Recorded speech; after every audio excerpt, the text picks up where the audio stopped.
May 21st, 1940. Northern France. Lieutenant Commander Harold Franklin studied the tactical maps spread across the hood of his command vehicle, knowing full well that what he was about to order might be the British Expeditionary Force's last throw of the dice. German panzers had sliced through the Ardennes like a hot knife through butter, racing toward the Channel ports in a move so audacious it had left the entire Allied command structure paralysed with disbelief. Now, with the bulk of the British Army trapped in an ever-tightening noose, Franklin had been given a desperate mission. Take 2 tank battalions and whatever infantry could be scraped together and hit Rommel's 7th Panzer Division hard enough to buy time for an evacuation that hadn't even been planned yet. What the British didn't know, what they couldn't have known, was that waiting for them on the approaches to Arras was a weapon that would fundamentally change the nature of armoured warfare.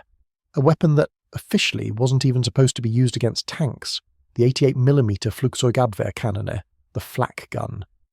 And in the hands of a young German commander who understood improvisation better than he understood regulations, it was about to earn a reputation that would haunt British tank crews for the next 5 years. The story of how an anti-aircraft gun became the most feared tank killer of World War II begins not with tanks at all, but with the skies above the battlefields of World War I. By 1915, German military planners had realised something deeply frustrating. Aircraft were becoming a real problem. Not the lumbering observation balloons that could be brought down with modified field guns, but actual combat aircraft that flew higher and faster than anything existing anti-aircraft weapons could reach. The standard response, mounting existing artillery pieces on special carriages that allowed high-angle fire, was proving utterly inadequate. What was needed was a completely new weapon. A gun with sufficient muzzle velocity to reach high-altitude targets, a rate of fire fast enough to put multiple rounds into a predicted intercept zone, and a shell heavy enough to cause catastrophic damage when it connected. The German Navy had been using 88mm guns for years, a calibre that offered an excellent balance between shell weight and muzzle velocity.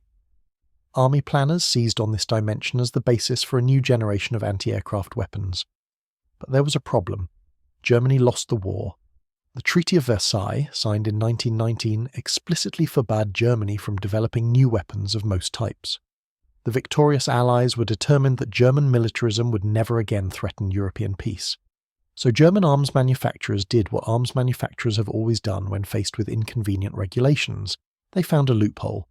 Krupp, Germany's premier weapons manufacturer, held majority ownership in the Swedish firm Bofors, and Sweden, being neutral, faced no restrictions on weapons development. In 1928, Krupp engineers working nominally for Bofors in Sweden began designing what would officially be called a Swedish anti-aircraft gun. The initial prototypes used a 75mm caliber, but German military observers insisted on something with more punch. The design was scaled up to 88mm, creating a weapon that combined range, accuracy and hitting power in a way no existing anti-aircraft gun could match. The prototype, designated the Flak 18, was a marvel of engineering. It featured a single-piece barrel with a length of 56 calibers, meaning the barrel was 56 times the gun's bore diameter, giving it exceptional range and velocity. The entire weapon sat on a distinctive cruciform mounting platform that folded for transport and deployed to provide a stable firing base. The gun could elevate to 85 degrees for anti-aircraft work and depress to -3 degrees, a range that would prove prophetic. It weighed about 5 tons in firing position and required a crew of 10 men to operate effectively. Most importantly, it could fire a 9-kilogram shell at a muzzle velocity of 820 meters per second, reaching an effective ceiling of 8,000 meters against aircraft.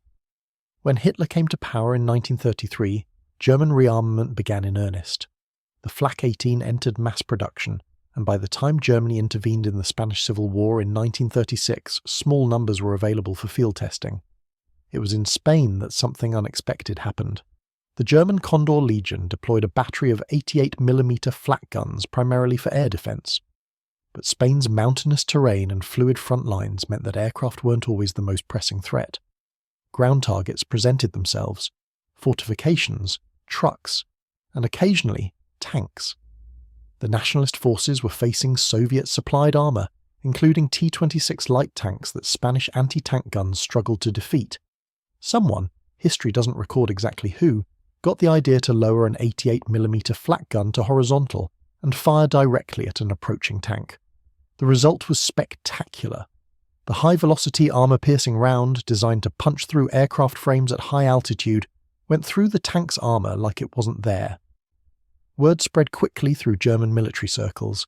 The Luftwaffe's prestigious anti-aircraft gun could kill tanks, really effectively.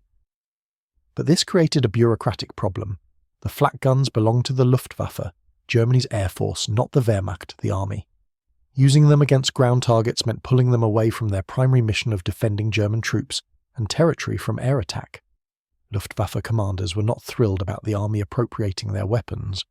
The debate over whether 88s should be used in the anti-tank role would continue throughout the war, a running argument between air defence priorities and tactical necessity that was usually resolved in favour of whoever was getting shot at. In 1940, when Germany invaded France and the Low Countries, the 88mm Flak gun was present primarily in its intended role, protecting German columns from air attack. But as the campaign progressed, situations arose where the 88's secondary capability became invaluable. German standard anti-tank weapons of 1940 were woefully inadequate against heavier Allied armour. The 37mm Pak-36, nicknamed the Door Knocker by frustrated German troops, simply bounced off the frontal armour of French Char B-1, Bis heavy tanks and British Matilda infantry tanks.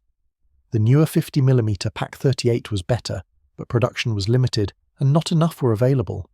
Against the heaviest Allied tanks, only the 88 could guarantee a kill. This became dramatically evident at Arras on May 21, 1940. Rommel's 7th Panzer Division was conducting the wheeling movement that would envelop the British Expeditionary Force when British tanks struck from Arras in a desperate counterattack. The force wasn't large, just 58 Matilda Mark I infantry tanks armed only with machine guns, and 16 Matilda Mark II tanks with 2-pounder guns. But the Matilda Mark II was a beast. It weighed 27 tons and carried armour up to 78mm thick on the frontal glacis.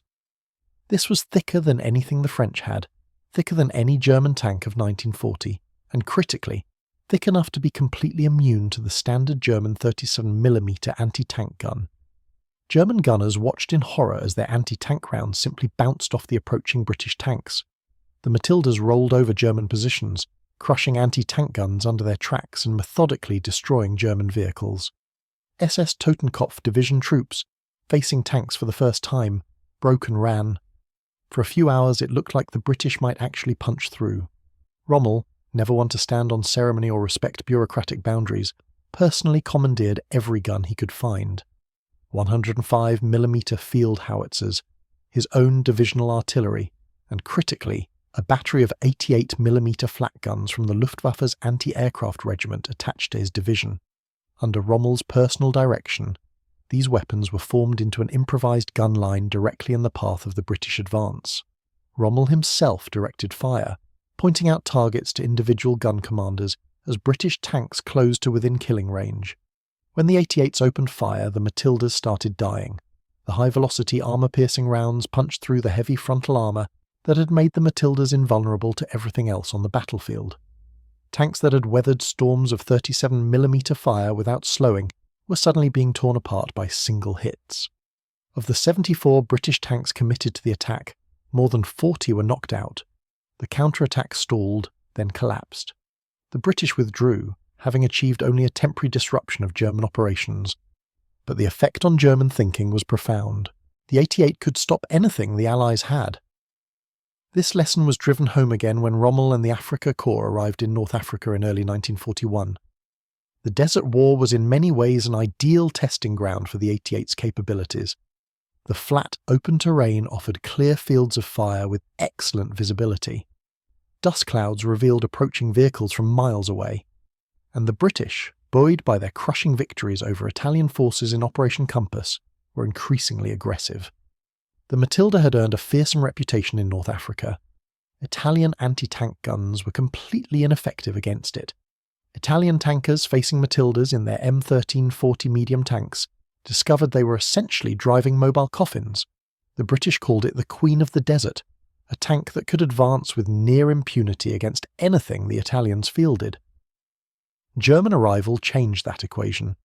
Rommel, having seen what 88s could do at Arras, immediately incorporated them into his defensive planning.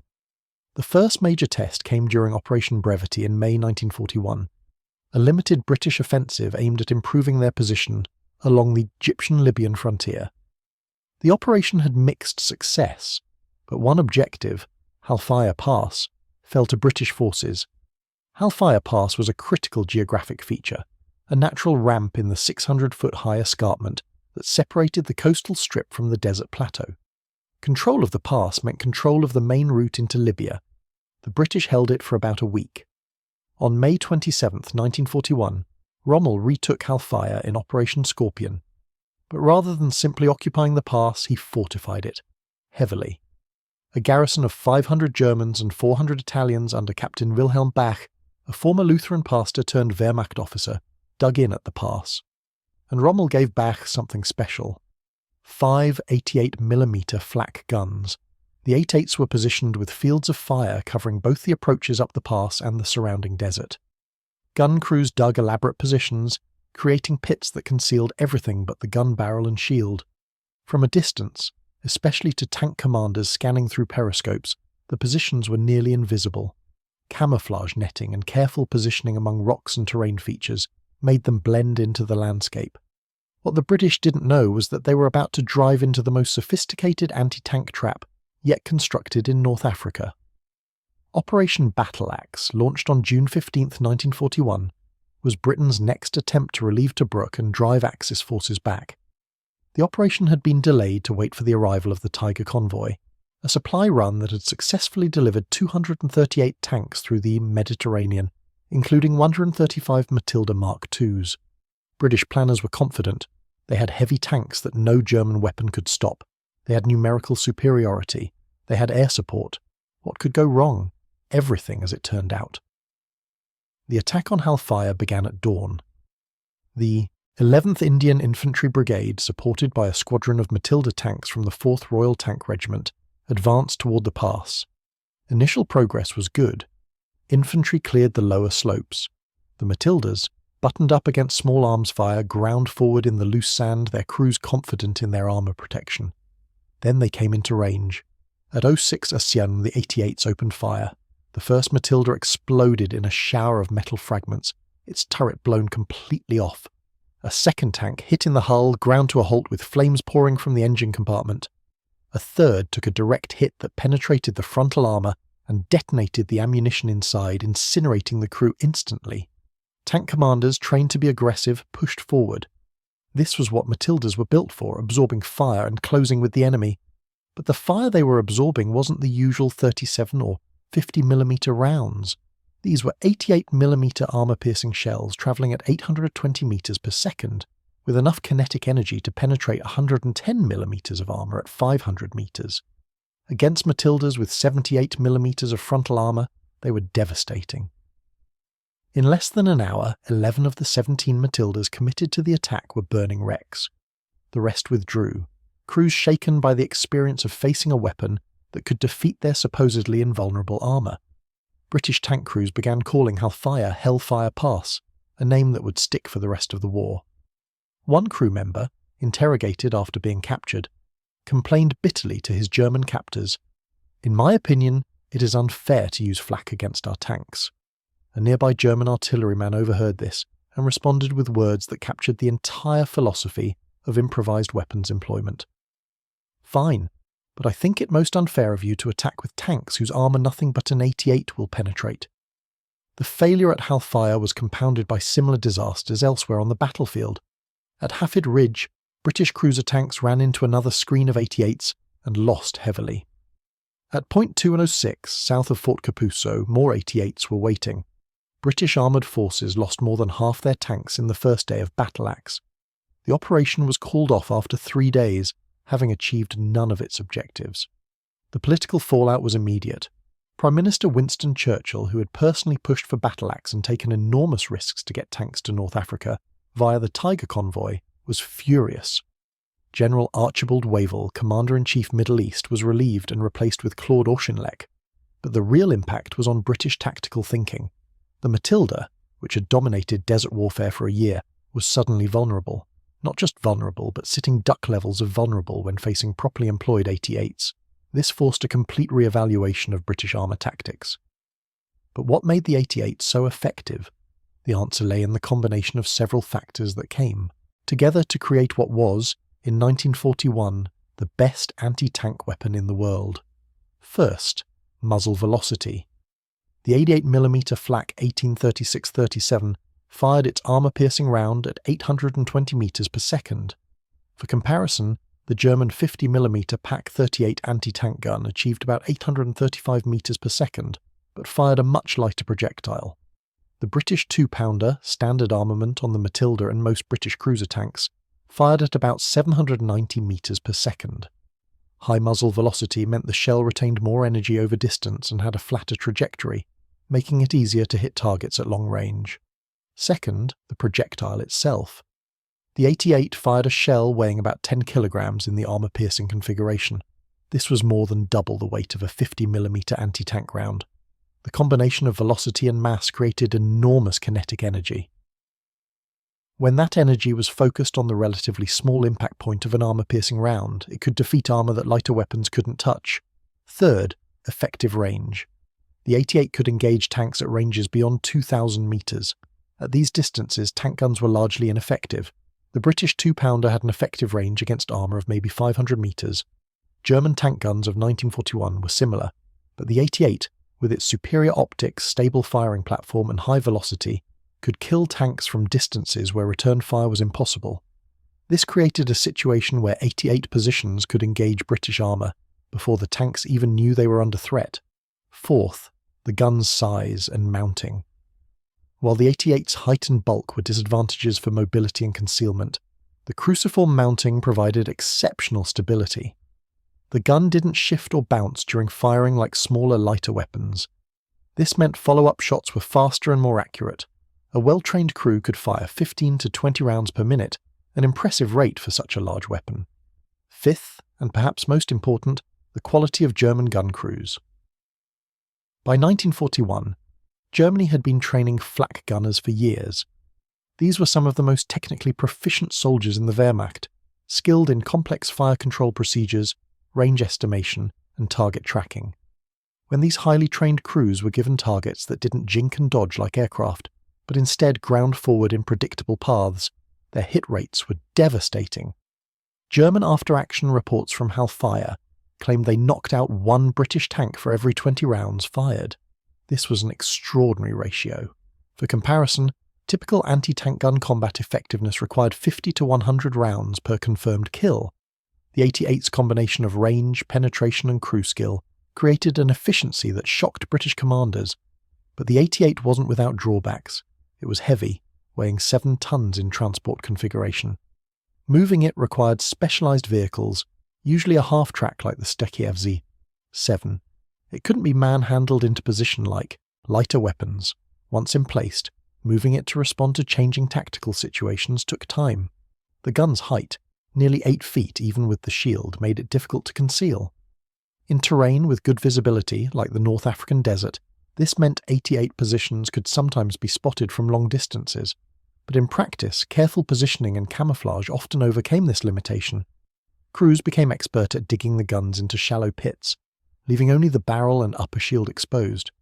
The 88 also consumed ammunition at a prodigious rate.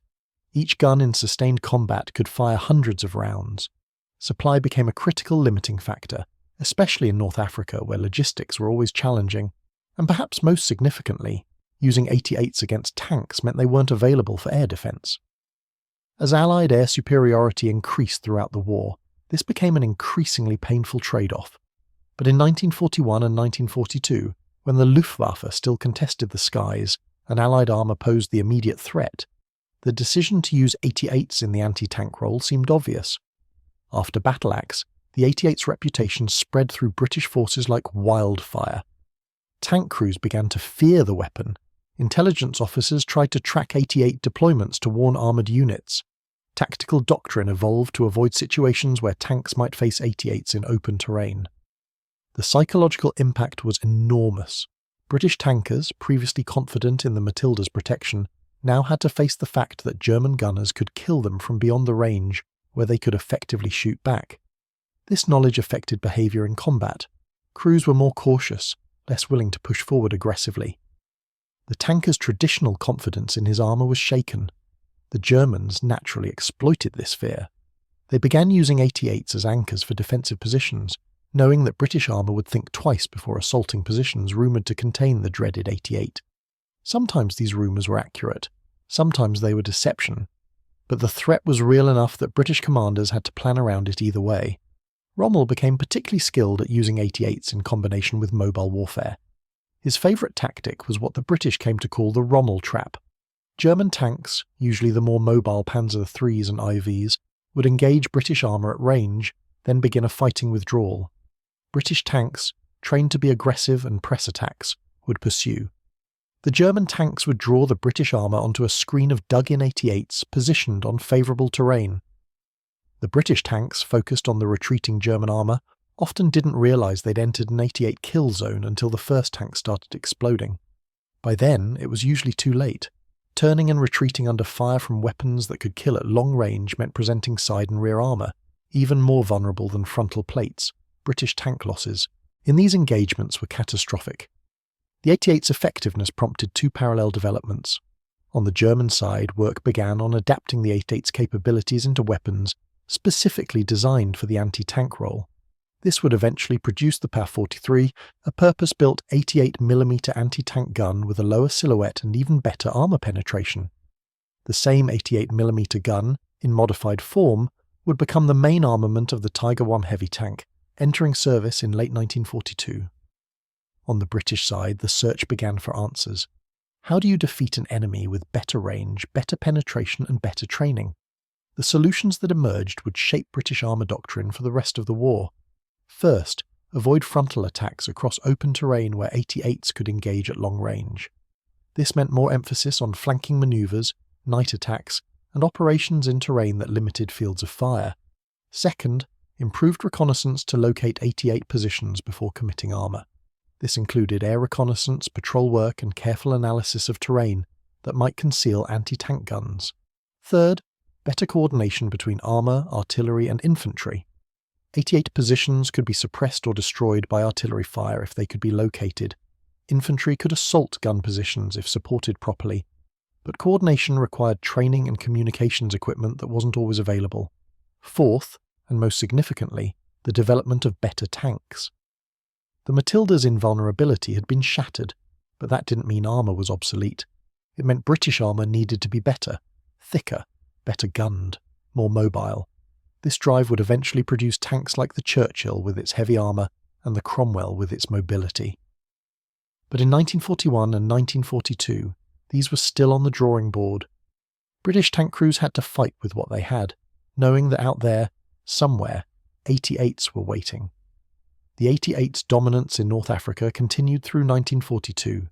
At Gazala in May and June, German anti-tank screens anchored by 88s devastated British armour attacks.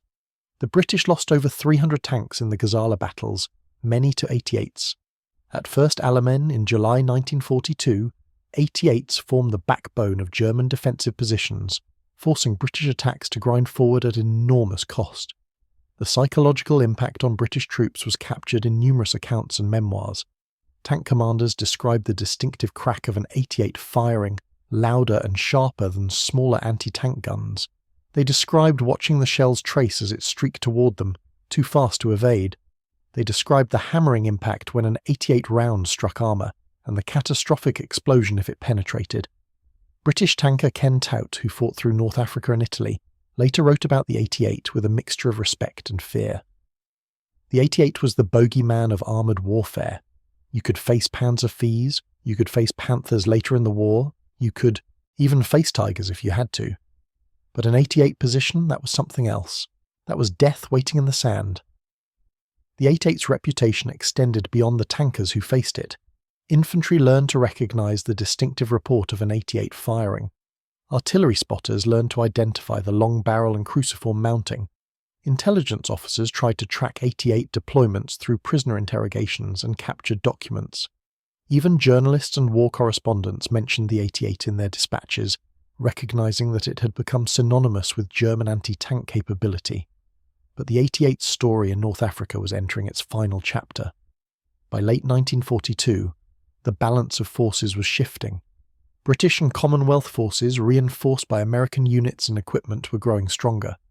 German supply lines, always tenuous across the Mediterranean, were under increasing pressure from Allied air and naval forces. At 2nd Alamein in October and November 1942, the British finally cracked Rommel's defensive line. The 88s were there, of course, and they exacted a heavy toll. But Montgomery had learned from earlier failures. He attacked at night where 88's range advantage was nullified. He used overwhelming artillery fire to suppress gun positions. He accepted heavy casualties in exchange for breakthrough. The 88s fought to the last, some crews continuing to fire even as British infantry overran their positions. But there weren't enough of them, and they couldn't be everywhere. The Axis retreat from Alamein became a rout, and many 88s were abandoned for lack of fuel or transport to tow them. The fall of North Africa in May 1943 didn't end the 88 story. If anything, it was just beginning. The lessons learned in the desert would be applied in Sicily and Italy and Normandy and on the Eastern Front. But the fundamental dynamic had been established at Halfaya in 1941. An anti-aircraft gun, pressed into service out of desperate necessity, had become the most feared anti-tank weapon of the war. It forced the British to rethink their approach to armoured warfare. It influenced tank design on both sides for the rest of the conflict, and it created a legend that would outlast the war itself. The 88mm Flak gun stands as one of the great examples of weapons adaptation in military history. Designed for one purpose, it proved exceptionally capable at something completely different. The story of British armour encountering the 88 is really the story of tactical evolution under fire, of hard lessons learned at terrible cost, and of a weapon that changed the nature of armoured combat. On May 21, 1940, at Arras, British tankers had no idea what was about to hit them. By June 1941, at Halfaya, they knew all too well. The 88 had announced its presence, and armoured warfare would never be the same. The Queen of the Desert had met her match, and the crown would never fit quite the same way again. The German defensive positions in Italy would prove to be the 88's next great proving ground. As Allied forces invaded Sicily in July 1943, and then mainland Italy in September, they encountered 88s deployed in terrain that multiplied their effectiveness. The mountainous Italian peninsula, with its narrow valleys and restricted approaches, created natural choke points where 88 positions could dominate entire sectors. At the Salerno landings in September 1943, British tanks advancing from the beachhead found themselves channeled into predictable routes by the terrain. German defenders, commanded by Field Marshal Albert Kesselring, had positioned 88s to cover every likely avenue of approach. The Hermann Göring Panzer Division, which had escaped from Sicily with much of its equipment intact, deployed its 88s on the high ground overlooking the invasion beaches. British tank crews of the 46th Royal Tank Regiment, landing on day 2 of the invasion, experienced the 88's power in a new context. Sergeant James Donovan, commanding a Sherman tank, later described the experience in a letter home that was preserved in regimental archives. "We came off the landing craft expecting to push inland quickly. The beach was secure, or so we were told. Then the shelling started. Not artillery, these were flat trajectory shots coming right at us. 3 Shermans were knocked out before we even got off the sand. The 88s were firing from the hills, perfectly positioned. We couldn't see them, couldn't return fire, just had to push forward and hope." The Sherman tank, which had become the standard Allied medium tank by 1943, was in many ways a better match against the 88 than earlier British tanks. It was faster, more reliable, and easier to produce in massive numbers, but its armour was no match for an 88. The Sherman's frontal armour maxed out at 51mm on the glacis plate, far less than the Matilda's 78mm. Against an 88's armour-piercing round, a Sherman might as well have been made of cardboard. American tankers were learning the same lesson British crews had learned in North Africa. Staff Sergeant William McBurney of the 1st Armoured Division kept a detailed diary of his experiences in Italy. An entry from October 1943 reads, "Jerry has these 88 guns everywhere. You can't see them until they fire, and by then it's too late. We lost 2 tanks today to a single gun that must have been 2,000 yards away. Both tanks just exploded. The crew of the second tank never had a chance to bail out." The Italian campaign revealed another dimension of the 88's effectiveness. In North Africa's open desert there had at least been room to manoeuvre. In Italy's mountains and valleys, manoeuvre was often impossible. Tank units found themselves forced to advance along roads and through valleys where 88 positions commanded the high ground. German doctrine called for positioning 88s in mutually supporting positions where each gun could cover approaches to the others.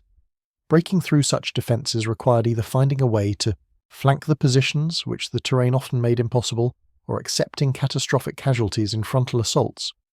The Mignano Gap in November 1943 demonstrated this brutal calculus. The Gap, a narrow valley on the approach to Monte Cassino, was defended by elements of the 15th Panzergrenadier Division. They had positioned 4 88s on hills flanking the valley, with overlapping fields of fire. British and American forces spent 3 weeks trying to break through, losing dozens of tanks to the 88s before finally flanking the position through mountain trails that tanks couldn't traverse. Lieutenant Hans-Joachim Marseille, an 88 battery commander who fought in Italy, described the tactical situation in a post-war interview. In Italy, we had every advantage except numbers. The terrain was perfect for defence. We could position our guns where Allied tanks had to come to us. We had excellent observation, often from positions 500 metres higher than the valleys where the tanks advanced, and the 88's range meant we could engage them long before they could threaten us. A single gun, well positioned, could hold up an entire battalion for hours or even days. The Allied solution, developed through painful trial and error, was to integrate all arms more effectively. Artillery would saturate suspected 88 positions with high explosive fire. Infantry would advance to locate and suppress the guns. Airstrikes would be called in when positions were identified. Only then would armour push forward, often under smoke cover to obscure German observation. This worked, but it was slow, costly, and required a level of coordination that wasn't always achievable in the chaos of combat. By early 1944, Allied intelligence had developed detailed briefings on the 88's capabilities. Tank crews received training on how to identify potential 88 positions. They learned to look for telltale signs like fresh earth from digging, unnatural straight lines in terrain that might be gun barrels, and the distinctive muzzle blast pattern. They learned to watch for German spotters who might be directing fire, and they learned that when an 88 opened fire, the only response was to find cover immediately or charge directly at the gun, accepting casualties but closing the range where the 88's advantage diminished. The Eastern Front told a parallel story. Soviet tankers encountered 88s from 1941 onward, with results that were, if anything, even more catastrophic than in the West. Early Soviet tanks like the T-34, while well designed, relied on mobility and sloped armour for protection. Against 88s deployed in defensive positions, mobility meant little, and the armour, while better than contemporary Allied tanks, was still vulnerable. The Battle of Kursk in July 1943 saw the largest deployment of 88s yet in the anti-tank role. The Germans had assembled every available anti-tank gun, including hundreds of 88s, to support their offensive. Soviet tank attacks, characterized by mass and momentum, ran headlong into these defensive belts. Soviet tank commander Dmitry Loza, who survived the war and wrote extensively about his experiences, described encountering 88 positions at Kursk. We called them the German long-range rifles. They could hit our tanks before we were even close enough to fire effectively. The only way to survive was to present a moving target, zigzag, use terrain. Even then, many didn't make it. Soviet losses at Kursk were staggering, though they ultimately won the battle through sheer numerical superiority. But the 88 had proven itself capable of inflicting massive casualties on the most numerous tank force in the world. German gunners at Kursk reported achieving kill ratios of 10-1 or higher, each 88 destroying multiple Soviet tanks before being overrun or withdrawn. As 1944 arrived, the 88's legend was secure, but the weapon itself was evolving. The Pak-43, a purpose-built 88mm anti-tank gun with a longer barrel and improved performance, was entering service. The 88 was also being mounted in a variety of self-propelled configurations, from the Nashorn tank destroyer to the Ferdinand heavy assault gun. Most famously, the 88 was the main armament of both the Tiger I and Tiger II heavy tanks, where it transformed from a defensive weapon into an offensive one. The Tiger I, entering service in late 1942, was essentially a mobile 88 with armour heavy enough to resist most Allied weapons. The psychological impact on Allied tankers was immediate and devastating. A Tiger, with its 88mm gun, could engage Allied tanks at ranges where return fire was ineffective. Allied tank crews quickly learned that encountering a Tiger meant either running or calling for massive fire support. British tanker John Thorpe, commanding a Sherman Firefly, one of the few Allied tanks with a gun capable of threatening a Tiger, recounted an encounter in Normandy in August 1944. "We spotted the Tiger at about 1,200 yards. It was hull down behind a hedgerow, just the turret showing. Our standard Shermans couldn't touch it at that range. I was the only one with a 17-pounder gun that had a chance. I fired 3 rounds, 2 misses and 1 hit that bounced off the frontal armour. Then the Tiger fired once. The Sherman next to me exploded, just gone. 1 shot. The Tiger traversed toward us. I ordered driver reverse at maximum speed. We backed into a farmyard and hid. The Tiger didn't pursue. Later we learned that Single Tiger had knocked out 7 Allied tanks that day before withdrawing." The Normandy campaign after D-Day in June 1944 saw 88s deployed in their now traditional defensive role. German forces, outnumbered and outgunned, relied heavily on prepared positions anchored by 88s. The bocage terrain of Normandy, with its high hedgerows and small fields, created hundreds of natural defensive positions. 88s hidden in these hedgerows could engage Allied armour at close range before being spotted. Operation Goodwood in July 1944 demonstrated that Allied forces still hadn't found a complete answer to the 88. British armoured divisions attacked south from the Orne bridgehead with over 750 tanks, the largest British tank operation of the war. German defenders, with fewer than 100 tanks but supported by 88s and other anti-tank guns in prepared positions, stopped the attack cold. British losses exceeded 400 tanks in 3 days. Many fell to 88s firing from camouflage positions in the villages and woods south of Caen. The after-action reports from Goodwood make for sobering reading.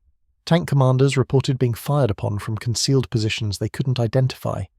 They described watching rounds from 88s penetrate Sherman armour from the front, side and even rear with equal ease. They described the helpless feeling of being under fire from weapons they couldn't locate and couldn't effectively fight back against. Lieutenant Colonel John Stirling, commanding a squadron in the 3rd Royal Tank Regiment, wrote in his official report, "The enemy anti-tank defence centred on the 88mm gun proved far more formidable than intelligence had indicated. Our standard tactics of rapid advance and aggressive action were insufficient against well-positioned 88s, with excellent fields of fire. We require either better armour protection or better anti-tank guns of our own, preferably both." By late 1944, the Allies had finally begun fielding weapons capable of matching the 88's range and penetration. The American 90mm anti-aircraft gun, influenced by captured 88s, was being adapted for anti-tank use. British 17-pounder anti-tank guns were becoming more common, and new tank types like the American M26 Pershing and British Centurion were in development or limited service, with armour and guns sufficient to engage 88s on more equal terms. But even as Allied capabilities improved, the 88 remained deadly. In the Battle of the Bulge in December 1944, German forces used their remaining 88s to devastating effect. At St. Vith, a key road junction, a handful of 88s held off American armour for days. At Elsenborn Ridge, 88s positioned on the high ground turned back repeated American tank attacks. The weapon that had stopped British Matildas at Halfaya in 1941 was still stopping American Shermans and Pershing tanks in late 1944. German Hauptmann Werner Müller, commanding an 88 battery during the Bulge, later recalled the weapon's continued effectiveness even in the war's final months. By December 1944, we had very little left.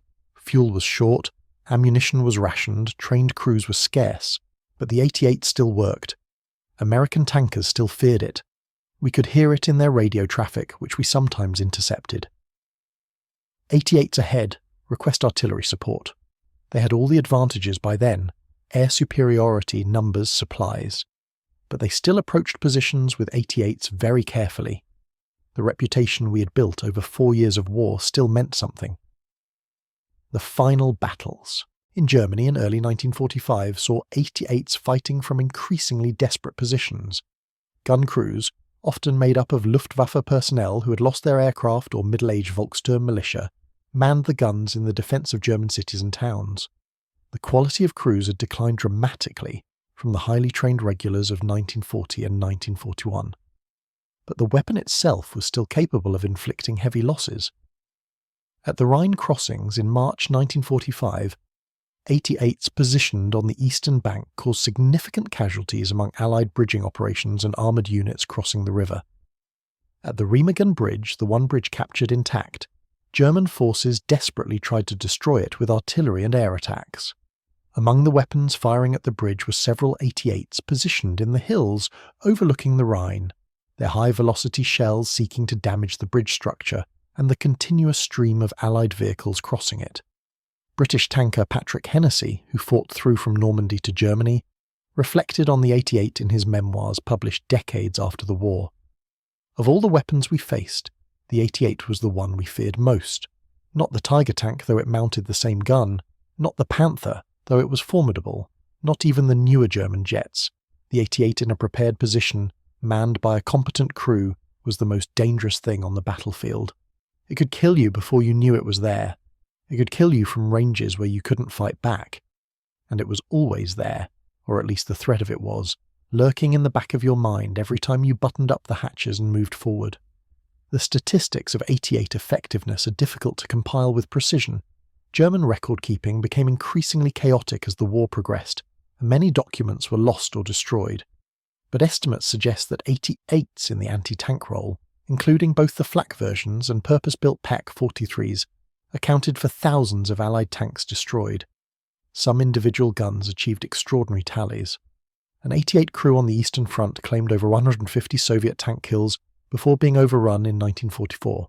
An Italian-based gun knocked out 31 Allied tanks before running out of ammunition and being captured. The 88's impact went beyond the raw numbers. The psychological effect on Allied tankers, the tactical adjustments forced on Allied commanders, the influence on tank design and doctrine, all stemmed from a weapon that had never been intended for the role it came to define. The 88mm Flugzeugabwehrkanone, the anti-aircraft gun pressed into service at Arras in 1940, had become the gold standard for anti-tank weapons. After the war, captured 88s were extensively studied by Allied militaries. The United States tested captured examples against American armour to understand exactly what their tank crews had faced. Britain incorporated lessons learned from the 88 into post-war anti-tank weapon development. The Soviet Union, which had captured hundreds of 88s, studied them carefully, and some aspects influenced Soviet anti-tank gun design in the immediate post-war period. In 1947, a symposium was held at the British Army's Armoured Fighting Vehicle School at Bovington to analyse the lessons of the war. The 88 featured prominently in discussions of anti-tank warfare. A report from the symposium concluded, the German 88mm gun in the anti-tank role represented the most effective combination of range, penetration and accuracy encountered during the war. Our failure to develop an equivalent weapon until late in the conflict placed British armour at a significant disadvantage in engagements from 1940 through 1944. Retired British tankers, gathering for reunions in the decades after the war, would inevitably discuss the 88. Stories would be shared, losses remembered, narrow escapes recounted. For many, the distinctive crack of an 88 firing remained etched in memory, a sound that could still trigger visceral reactions decades later. The weapon had killed thousands, wounded thousands more, and terrified nearly everyone who faced it. In the end, the story of British armour and the 88mm gun is a story of adaptation and survival. British and Allied forces never found a perfect answer to the 88. They learned to minimise its effectiveness through combined arms tactics, through better reconnaissance, through overwhelming firepower applied to suppress gun positions. They accepted that breaking through 88 defended positions meant accepting casualties, and they relied on their industrial advantage to replace losses faster than they accumulated. But from Arras in May 1940 to the final battles in Germany in April 1945, the 88 remained the most feared anti-tank weapon of the war. It had earned that reputation in the desert at Halfaya Pass, where British Matildas, the queens of the desert, met their match. It had reinforced that reputation in Italy, in Normandy, in the Ardennes, and it had taught a generation of Allied tankers a harsh lesson about the realities of armoured warfare. The 88mm flak gun stands as one of the great examples of battlefield improvisation becoming doctrinal standard. An anti-aircraft weapon, pressed into service against tanks out of necessity, proved so effective that it defined anti-tank warfare for 5 years. British armour had underestimated it in 1940. By 1941, they knew better, and for the rest of the war, the presence of 88s in German defensive positions was enough to give even the most aggressive commander pause. The thunder of the 88 had spoken, and it had fundamentally changed how armoured warfare was conceived, planned and executed.